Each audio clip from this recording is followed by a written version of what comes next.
right, so we have a clip from Tucker Carlson here on X, formerly known as Twitter, and he's talking about hyperinflation and the possible devastation of the global economy. Now, Tucker can be a little dramatic at times, but I tend to agree with most of what he has to say in this video. Let's jump on in. For politicians, money is power. They always crave more. But because they don't actually produce anything, they've got limited ways to get it.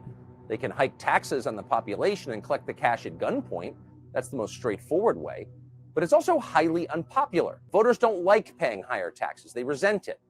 So over time, most politicians in most places decide it's a lot easier to devalue the currency. You keep the tax rate pretty much the same, you just print more money. Now, what he's talking about is how politicians work with the banks, and they work hand in hand, whereas the banks create money through the system through fractional lending, and also through, of course, the Fed printing and buying treasury bonds with money they don't have, and that puts money into the system, which creates inflation. And the politicians are okay with this because through inflation, they can secretly tax the citizens. So instead of them running campaigns and saying, hey, I'm going to raise taxes so we can do this, now they know people won't like that, so they can secretly raise those taxes through inflation, where they work with the banks somewhat directly to have all this happen. They approve all these things, Congress does, because it works out for Congress, it works out for the banks, and the people, us, get screwed, and that's what he's talking about here. At first, most people don't even notice that it's happening. The money seems free. This is how the U.S. government just paid for the COVID checks and the war in Ukraine, and pretty much everything else that Washington has done for the past couple of decades. Just churn out more dollars. You can see why it's a popular strategy. But what happens if you keep doing it year after year? We really ought to know. So to find out, we flew to Argentina, a country of 45 million people on the Atlantic coast of South America. And before he gets into this, he's talking about what can it do year after year. Well, let me show you, number one, our debt chart. Okay, when we were taking off the gold standard in 1971 to shorten things, you see our debt started going through the roof because we could print more and more money because we now had nothing backing our currency. So when nothing's backing the currency, you can print as much as you want because nothing has to back it. Well, when that happens, what happens is a devaluation of the currency. Now here's a correlating currency devaluation chart for the US dollar, and you can see since 1971 we've devalued majorly at an exponential rate there, a much higher rate than before, because here we were on a partial gold reserve. In 1913, before the Federal Reserve was created, we didn't have this problem. It's when the Fed was created we started having this problem. They inched their way towards what they wanted, which was taking the dollar off the gold standard. They got what they wanted right here. Of course, the valuation goes through the roof, whereas their profits go through the roof, because as the dollar is devaluating, they're earning more money, more debt out there, more interest payments going to the banks, so they're profiting all along. And again, as I mentioned before, the politicians also benefit because the citizens secretly get taxed by inflation, so they don't have to directly raise taxes for what they're campaigning for. 100 years ago, Argentina was one of the richest places in the world. It had everything: abundant natural resources, vast open spaces, a well-educated, capable European population. Its capital, Buenos Aires, once looked like Paris, but probably richer. You can still see remnants of that time as you walk around the city today, but the buildings are ratty now and marred by graffiti. Argentina is no longer a rich country. It's one of the poorest nations in the Western Hemisphere. That's pretty crazy because, again, in early 1900s, Argentina was like one of the richest countries in the world. And that was mainly due to a lot of their agricultural exports, which they kind of just leaned on too much and led to, down a bad path. But crazy, just 100 years ago, Argentina was a very rich country. And as things progressed and they led more towards needing to fund the economy, they did it in ways that we're much using today in America and all across the world. And it led to the devastation of their economy. Nearly half the population here lives below the poverty line. Chicken for dinner is a luxury. The people are still impressive, the natural resources still exist, but Argentina's leaders have destroyed the country by devaluing its national currency. Argentina now has Weimar-like hyperinflation. It takes a brick of bills to buy lunch. Roads and bridges fall apart and nobody can afford to fix them. Things unravel. We spend more money as a country than we earn money. This man is called Hernan. He's been trying to run a restaurant in one of the richest neighborhoods in Buenos Aires. It's really, very hard to work in Argentina, to live in Argentina. We are tired. I think that's one of the main feelings of the people. No, people are tired of some all of the politicians saying the same things a couple of years and nobody does nothing good. What he's saying is the people are tired of being screwed, right? Like people now know what's going on. And that's what happens. Like when a currency gets printed over and over and over, people start to catch on and they start to lose trust in that currency. And then, the currency falls in value because people know there's nothing behind it. And that's kind of part of what's happened in Argentina here. Over the course of the average month, the Argentine peso loses 10% of its value. In other words, everybody gets 10% poorer every month of the year. Okay, so here he said it's losing 10% of its value every month. Now, the US dollar, as you can see, is decreasing in value at an exponential rate here, and this only goes to 2015.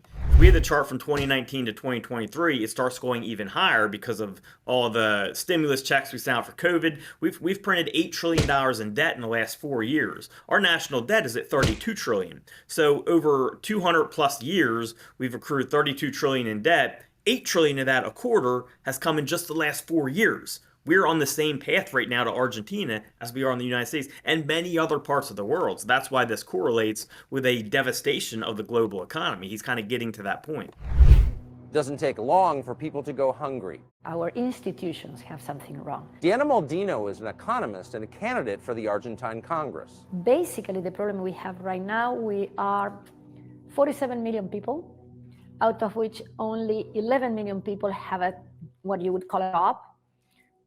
Slightly under 3.5 million people work for government, and 7 million people work in the private sector. So 10 million people, 11 million people out of 47, 25% of the people. And that's kind of the government workers. So if you take out the government workers, and that really is an electric window. Yeah, 1/7 of the country would have a private job. So that means 7 million people are working to support the other 40 million people. And let me add something, 60% of the children.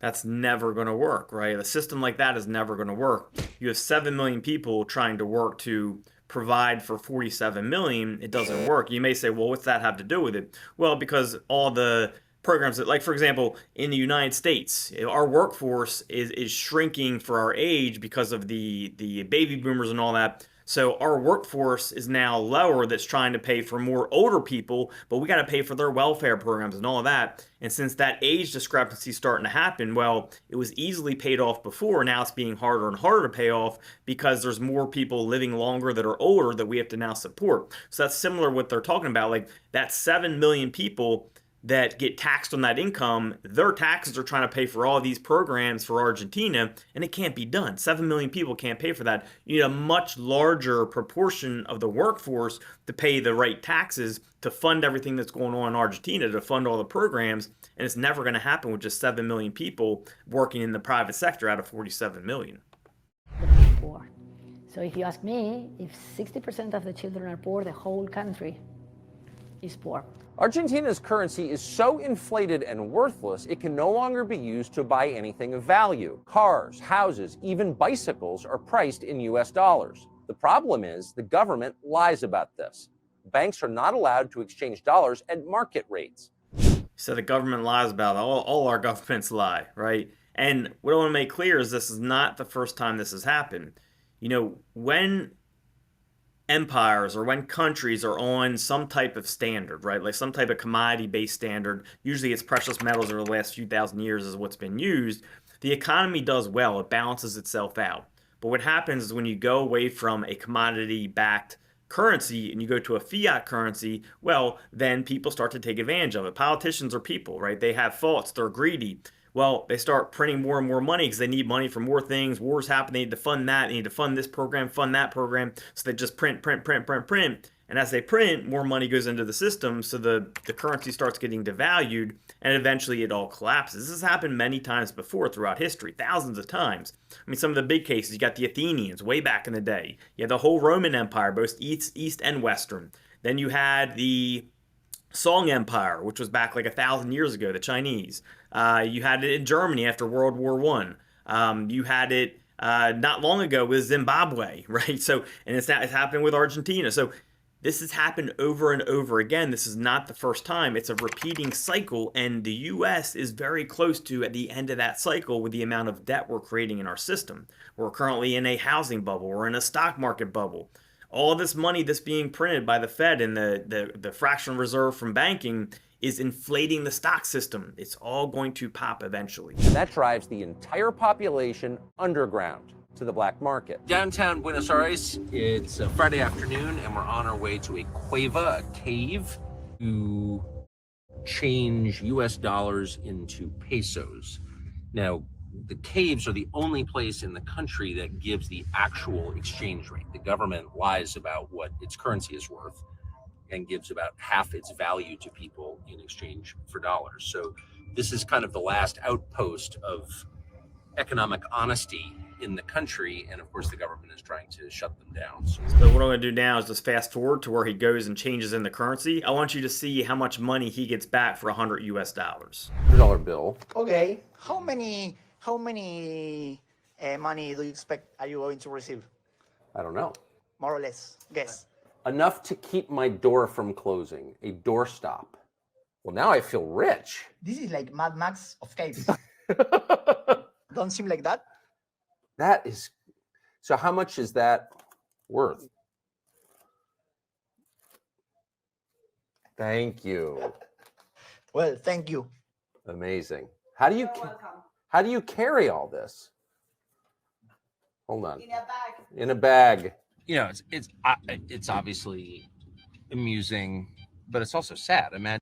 Yeah, I mean, like you said, it's amusing, but it's sad. I mean, there's been times before where people are printing trillions of dollars on bill notes because the hyperinflation went so high, and that's when the system's broke, right? Argentina's system is broke. It needs to be reset. Like, something needs to be reset here, and that's also going on in a lot of other countries right now. We're starting to get to that point. Remember, 1971, when Bretton Woods was ended in the United States, that was the first time ever that the whole world went on a fiat currency. We should have done our research before that happened, because a fiat currency has never succeeded. They have always failed. The problem is the whole world was never on a fiat currency. It was just, certain countries at certain times. Now, since 1971, the whole world is on a fiat currency, and it is a darn mess. Imagine if that was your country. This was your national currency, and it was like, it had the value of home insulation, and this was your work product. This is what you spent all day working for, and this is what you hope to feed your family with and send your kids to school and buy clothes. I mean, and it had been rendered worthless by greedy, dishonest pigs running your government and lecturing you about transgenderism, but in the end, you were left impoverished and they were left rich.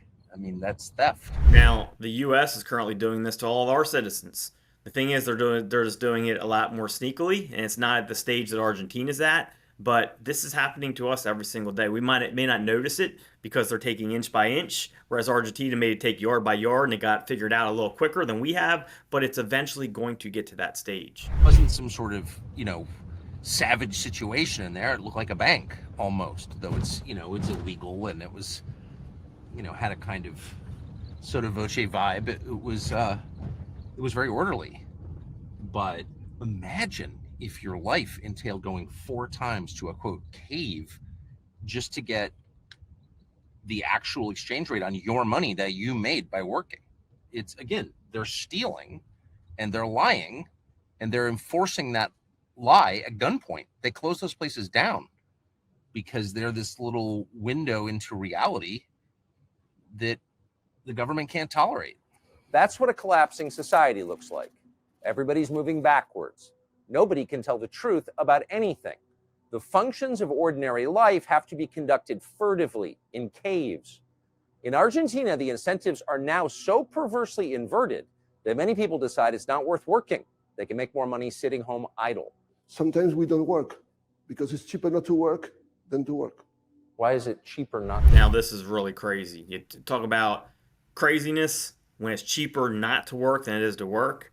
Well, part of that reason, as they're going to kind of talk about here, they're not going to go this deep into it, because you have 7 million people that are trying to provide for 47 million, right? So those tax rates have to be super high to even come close to make that working. And they're so high that people just don't work because it's not worth it. Because you have to pay a lot of taxes to the people, and the unions and those sort of things, they're very, very expensive. So so sometimes we prefer not to work. Oh, that's really incredible. Is that common here? Yes, it's common. For young people in a country like this. Now, if you watch that, you say, well, that's just lazy. You know, you're just being lazy. Well, imagine if you worked and the government took like 80% of your money. Would you still work, right? Say you're making $20 an hour and the government's taking 15 of that an hour. You're left with $5 an hour. Would you work for that? You could probably do things on the side, underground markets that would make even more. So why wouldn't you? The government's ripping you off. The obvious solution is to leave, and millions have. The future of the country slipping away forever. What's remarkable is that's just fine with the current Argentine government and with the Western media and NGOs that prop it up and relentlessly defend it. They're happy with the corrupt status quo. They're thriving. So they attack anyone who challenges the way things are currently done. Not surprisingly, they especially hate Javier Milei.